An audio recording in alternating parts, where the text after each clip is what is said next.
Ngayong hapon, samahan nyo naman akong maglinis ng bakuran. Ilang buwan na kasing hindi nalinisan. Ako lang muna maglilinis mag-isa dahil nagmumudul yung kapatid ko. Hindi ko lang muna pahabaan yung video, baka mainip ka. Cut ko lang muna ito, update ko lang kayo mamaya pagkatapos ng paglilinis ko. At yun nga guys, natapos din. At ngayon guys, samahan nyo naman ako magtapon ng mga damo.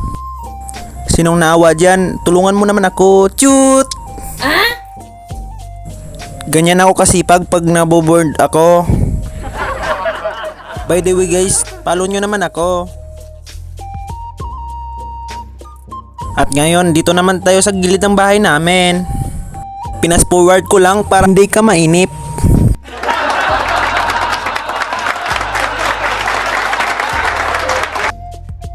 At ngayon guys, natapos din yung gawain ko. Salamat sa nanonood. Bye-bye!